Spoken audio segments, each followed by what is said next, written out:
Let's start, as always, with your favorite part of the day. We are live here at the peak of recorded human history, alive at the pinnacle of human experience at this outfolding miracle, which is the present moment. And we will join together in your personal namaste, the thing that makes everything better. It does, you know. You know. It is the simultaneous sigh. All you have to do is take some humility, bravery, courage, learned optimism, positivity, any virtue will do. Take your pick. Take an inhale and breathe out in simultaneity with me. 3, 2.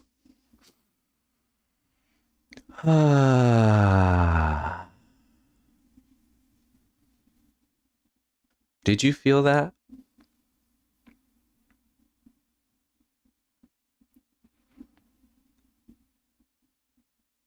That's right. I felt it. I felt Earth tilt, wobble back into alignment on its axis. We just saved Earth from a global extinction event. Good work. It's pretty light work for the simultaneous sigh. All right. So I haven't been live streaming, taking care of some things that I had to attend to this past week, but I have been doing my ecology of practices. I have been watching John Vervecke's lectures and also some tangential discussions that are cropping up here and there in this little cluster of nodes on the network. Been enjoying that. I have been reading more Plato, Laches, I think. Man, I really struggle with all the names. The names are hopeless for me. But there is a Laches, Laches, a discussion between generals where two generals are asking for advice on how best to raise their sons. And they're considering martial arts, essentially armored warfare, armored fighting, and they're asking the sons of two famous generals and statesmen for their advice, and Socrates happens to be present. And after they articulate their vision for the traditional masculine identity or the traditional masculine values that they'd like to cultivate in their sons, Socrates takes over and starts dominating the conversation with his usual methodology, and an interesting conversation about cultivation of virtue and masculinity unfolds. So this is quite an enjoyable reading for me. I'm fortunate enough to actually have my uncle reading along with me. And I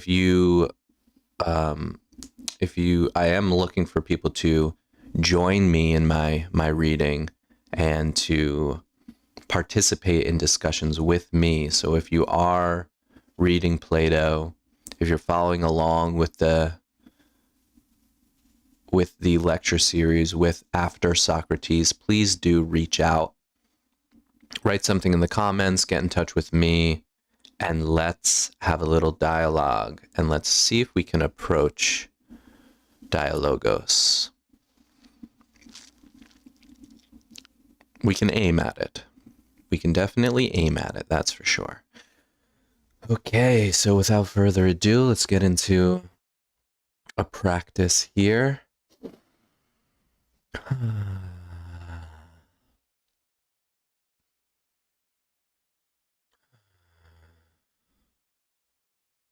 I'm going to start today with Andrew Huberman's recommended breathing technique, big natural in-breath, and an additional forced filling, drawing in more air, and then a relaxed out-breath for a few breaths.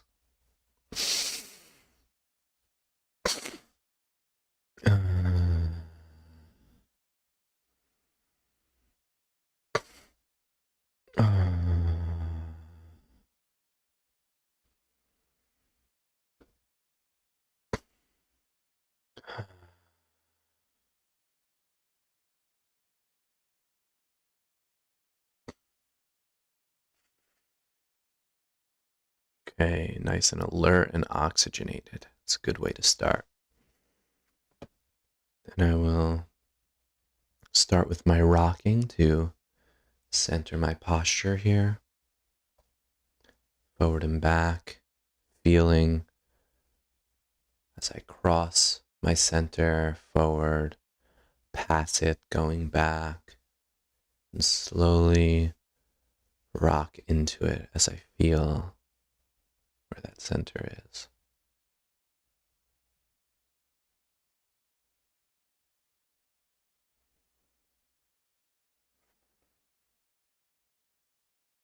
Open up my shoulders, but relax, drop my arms, go side to side.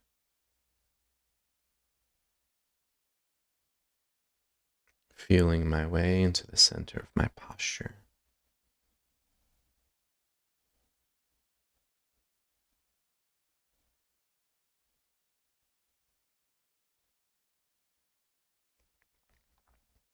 I'm going to rock my head forward and back, doing the same thing to find that center alignment.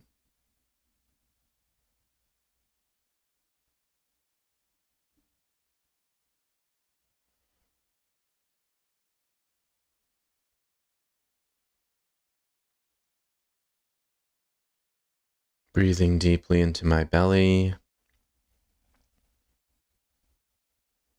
relaxing my face.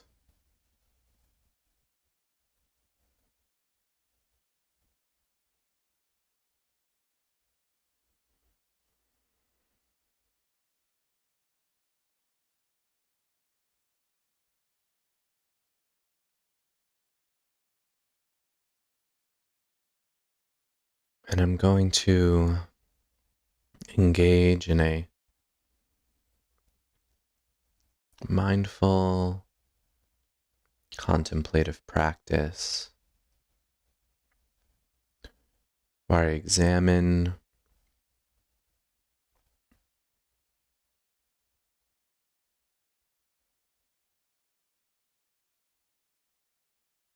the gap between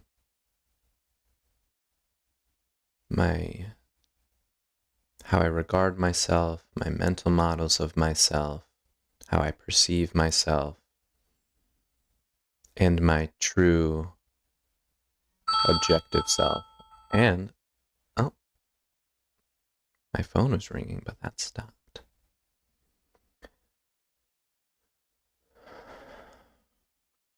Occasionally in your mindfulness practice, some disruptive stimuli will draw your attention away from the practice.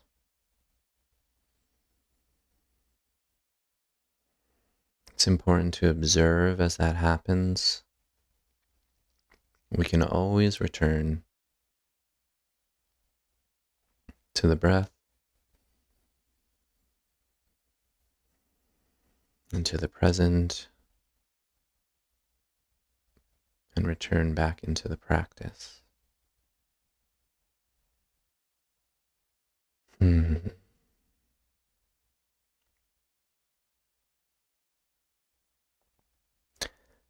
So,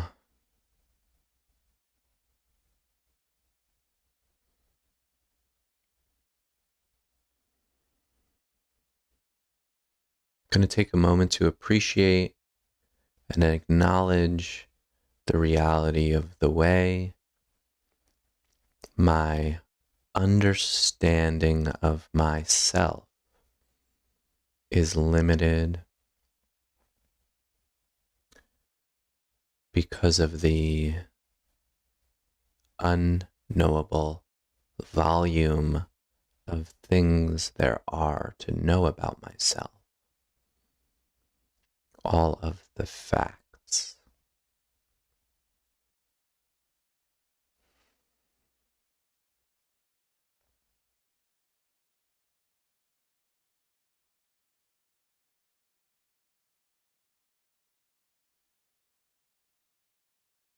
My mind is first going to the staggering biological complexity, the miraculous level of sophistication of my physical body.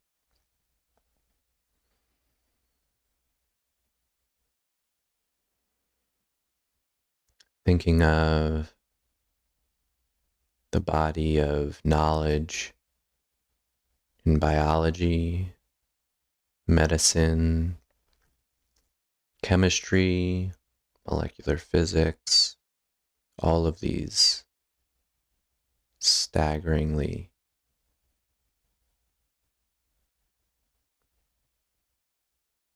robust, large bodies of knowledge that I can never fully understand or know.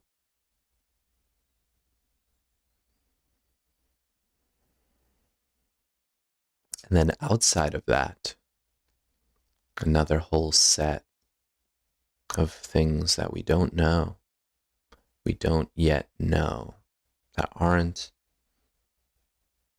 incorporated in that body of knowledge.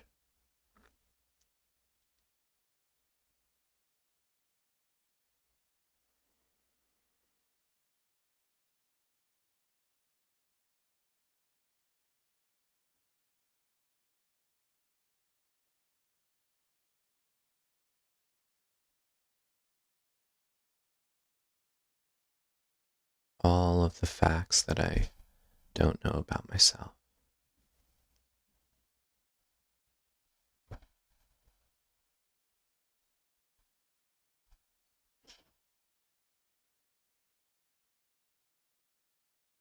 Take a moment to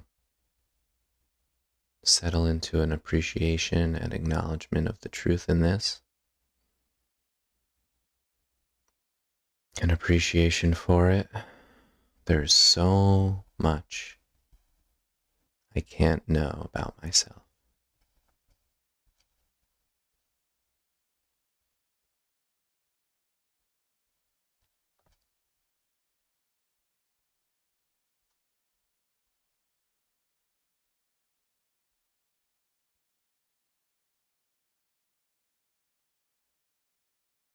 You can pause here if you want to stay there,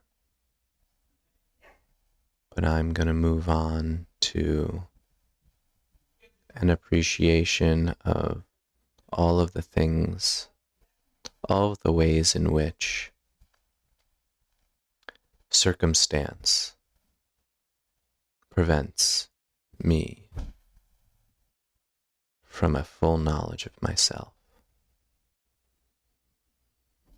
all of the paths I've chosen and the opportunity costs that I've left behind, the alternative options, the types of circumstances and training I've not engaged in.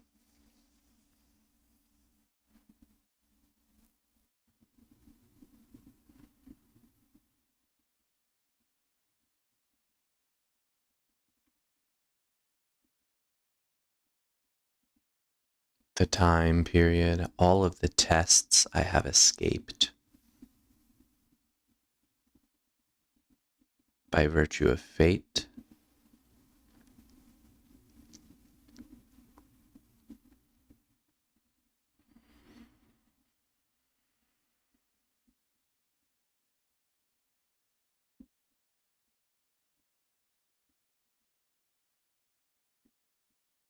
the way I'm limited to this one finite, bounded, experiential witnessing of myself in the context of this life in all of its particulars.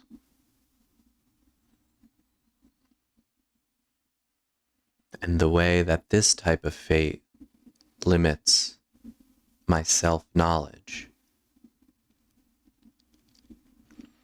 How many challenges I haven't had the opportunity to rise to because I haven't experienced those challenges.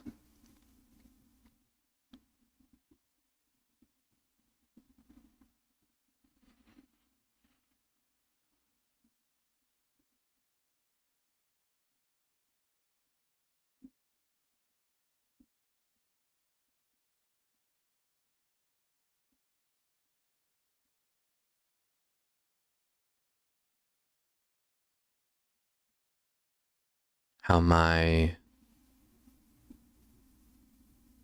lot in life has constricted and bounded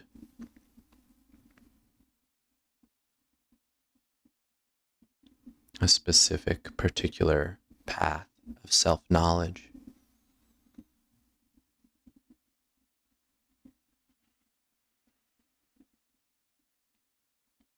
If you want to stay with that, you can pause here.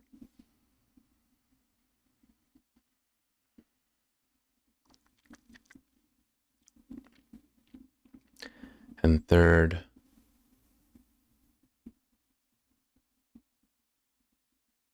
all of the ways that I fall short in my faculty of self-knowledge because of my sins, because of my shortcomings, my limitations, my foolishness.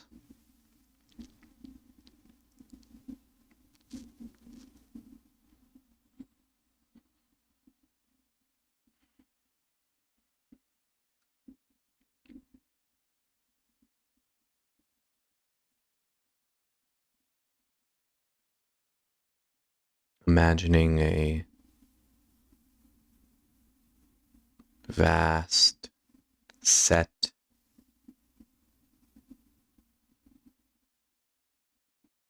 of limitations to my self-knowledge due to my flaws, my faults, my foolishness.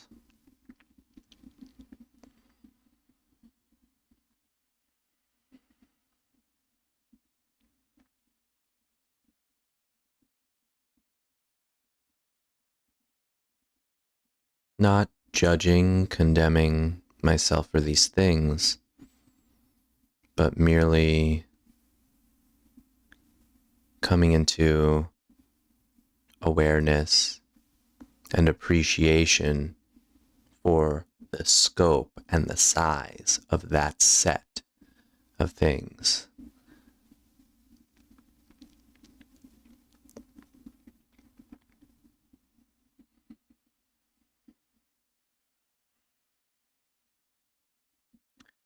And I'm as close as can be to myself. I am me. I do know myself better than anyone else knows me. In a way, I am so close and so bounded, yet now I imagine the universe and how my knowledge and understanding of the universe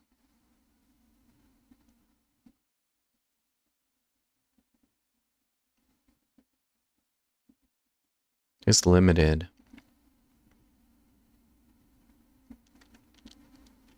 due to the magnitude of the facts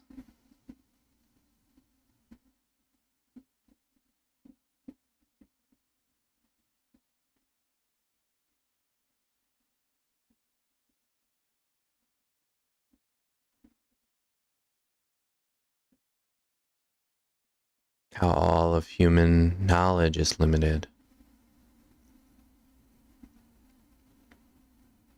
and insufficient, and how my knowledge of what mankind knows is limited.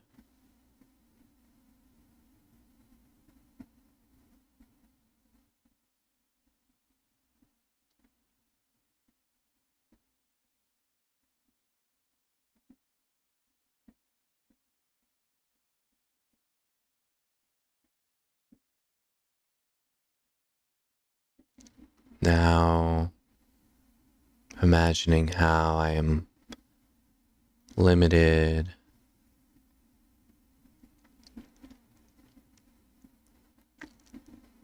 in my understanding of the universe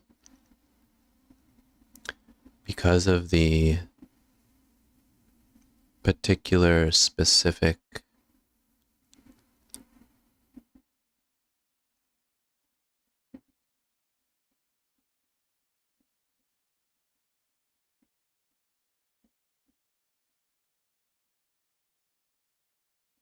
cascade of events, the fate of all things.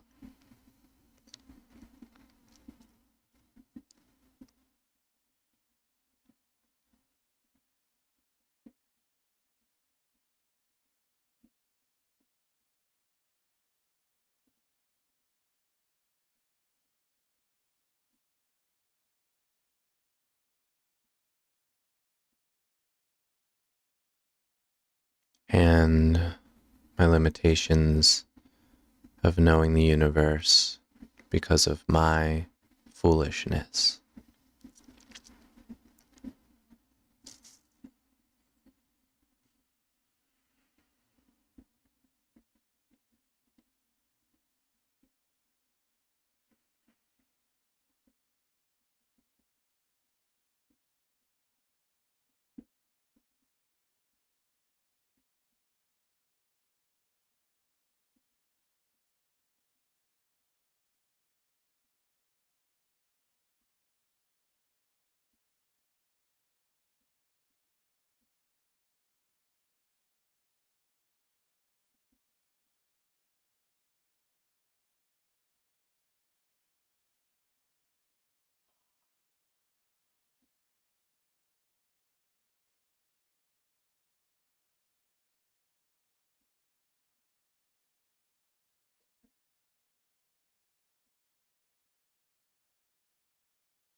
Ah.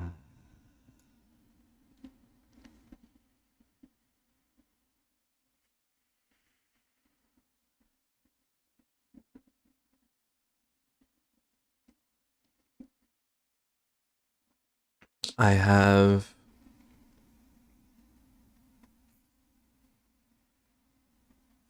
had very basic,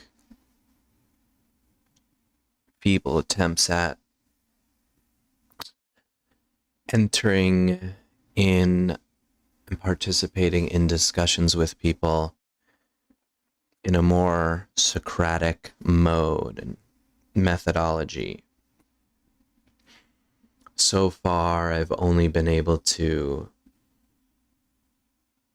track Socrates in his way of discussion for a few questions before I begin once again articulating my thoughts and speaking to the person I'm discussing whatever topic it may be with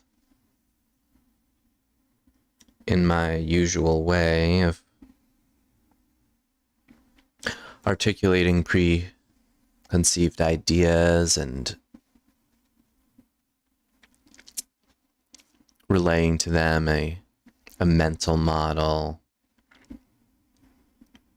you know, customized for the context of the discussion with them, but making attempts here and there to ask them questions which might lead them down that path and be a guide. Only for a few questions. It's challenging and has been worthwhile to start attempting to embody that role in dialogue. In this way, I've made a few attempts at tracking Socrates.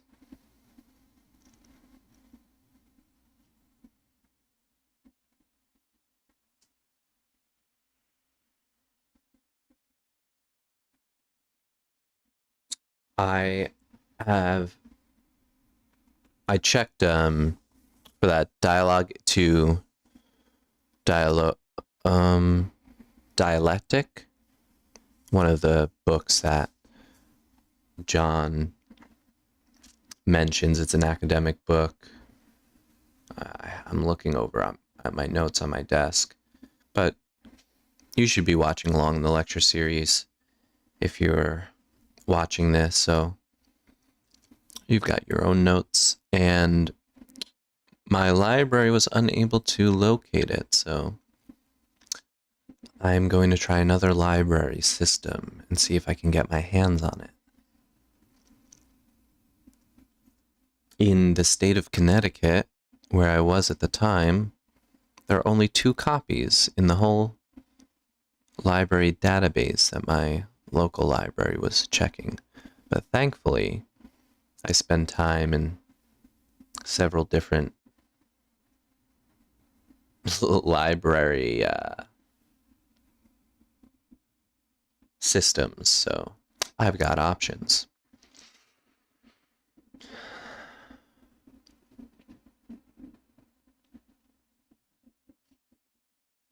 I had the good fortune of discussing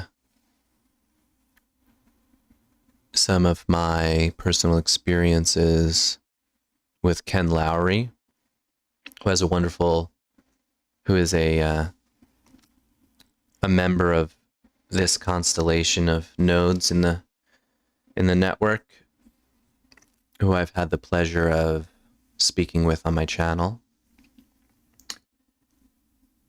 And also other members of John Vervecki's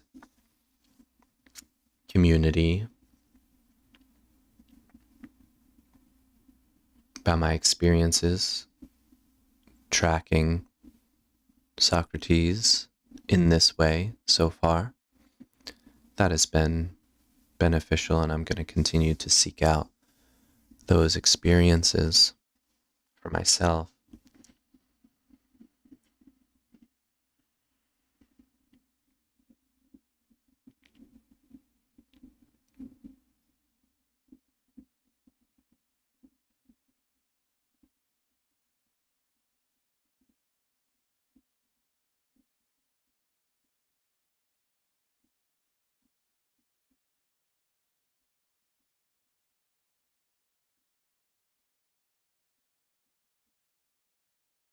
Nothing else is particularly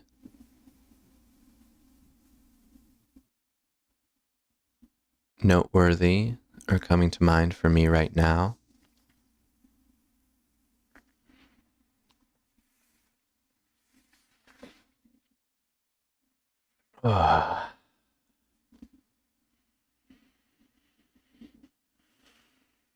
Thank you for those of you who have been giving me feedback and words of support and have been following along this video series as I bumble about and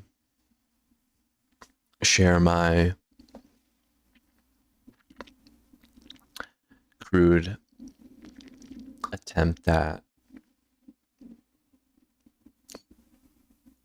sharing my own path of working through the After Socrates lecture series. I have found myself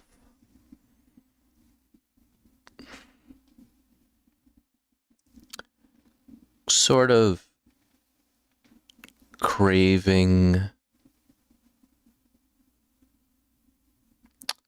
intellectual camaraderie, I suppose.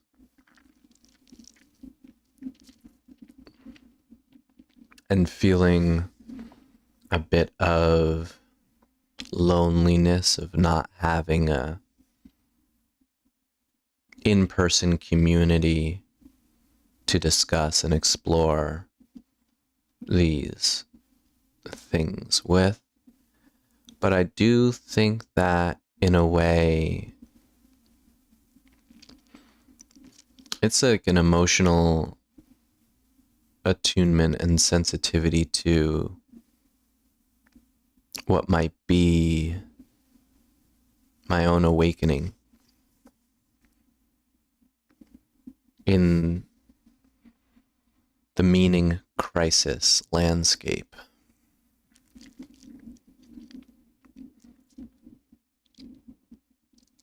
I noticed something over the past few years, interactions with strangers, and it has afforded me a handful of beautiful experiences that I really cherish. There was a middle-aged gentleman in Best Buy waiting for something, and I struck up a conversation with him about a lot of meaningful, deep, meaningful sharing about challenges for his children. He was an immigrant from some African nation. I can't remember exactly which. Don't want to get it wrong. And his experience coming to America and working very hard and finding success in his career and business, and the juxtaposition between his experience and his children's experience and the quality of life he was able to afford them in this country, and navigating modernity and technology, the pitfalls of social media and parenting. We discussed parenting styles and positive masculine identity, and this was just some man. I was in a mall in Massachusetts after just meeting a friend, and it was a beautiful personal conversation that I had with this gentleman, all because I was receptive to it. And I don't know if something has changed with me or people are also longing for this, but I've had more occasions where I've connected deeply with a stranger, and it has to be a combination of things. So although it's easy to get black-pilled and pessimistic about the ways in which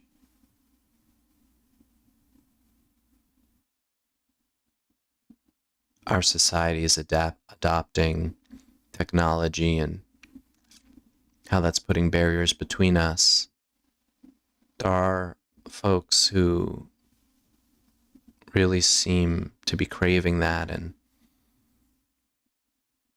if you're tuned to being open to those opportunities, to receiving those opportunities when they come to you,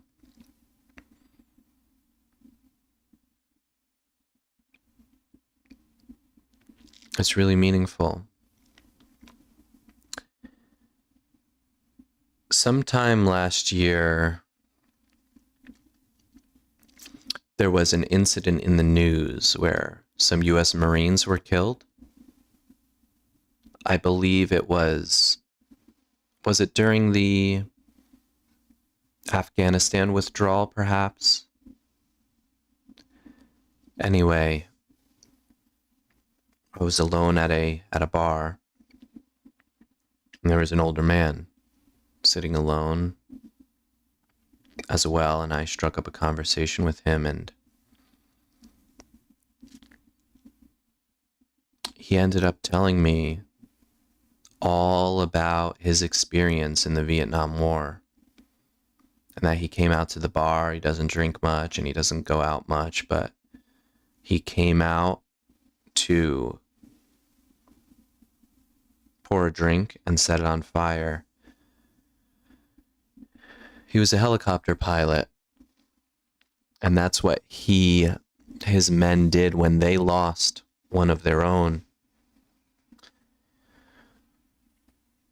in the war. They would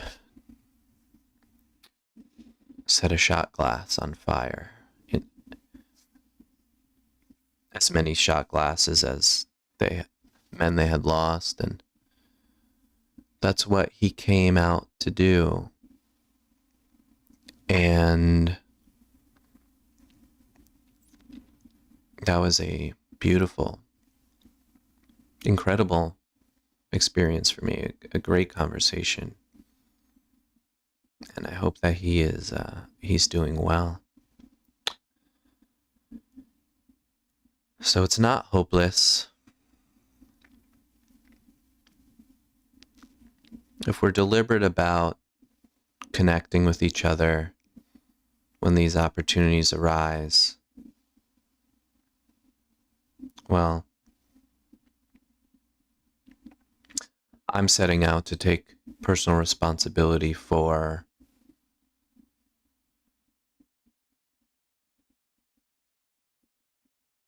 cultivating in the ways that I am out in the world, the things that I want to see propagated throughout our society and our culture. I'm doing my best. I am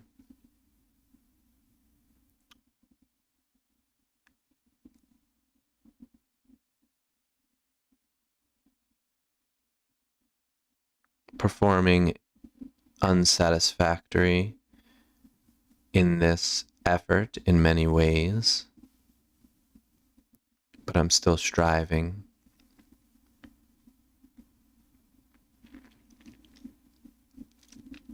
And that's something.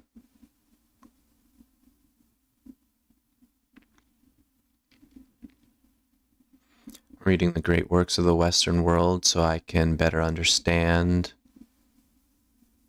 the wisdom tradition I'm steeped in and be deliberate and take personal responsibility for how I participate in humanity's wisdom tradition.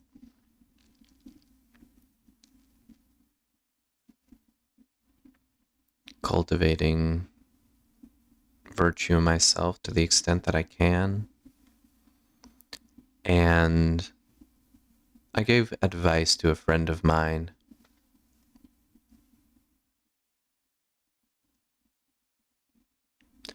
that I think that I need to listen to my own advice. She was going on rather hard on herself for the challenges as she perceived them and her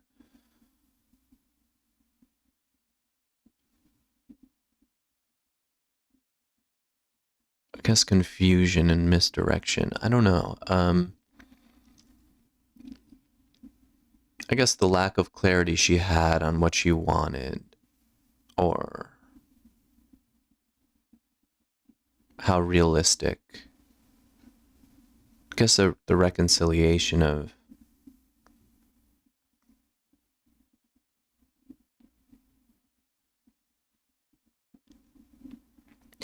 ambition and reality, like what's the appropriate amount to settle, so to speak, for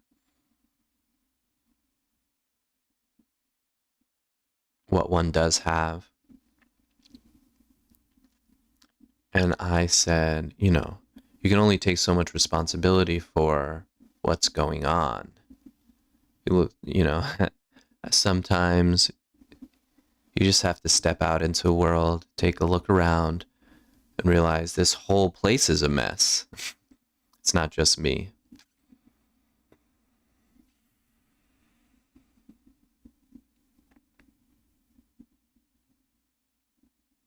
Maybe what I'm doing, it's not so bad, all things considered.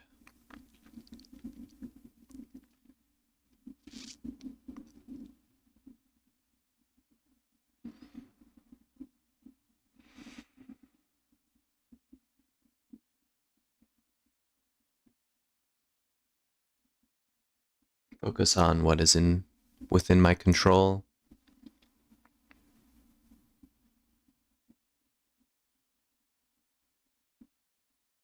Absolve myself of responsibility for what is outside my control.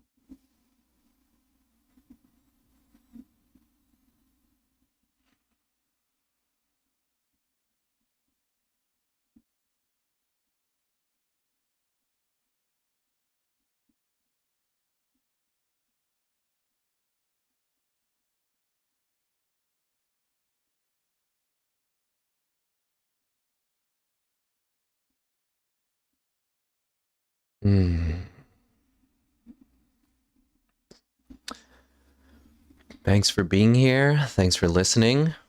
Thank you for joining me. Please smash that like button, subscribe,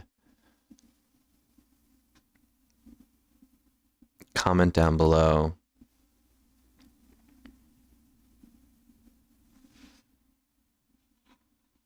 Take care.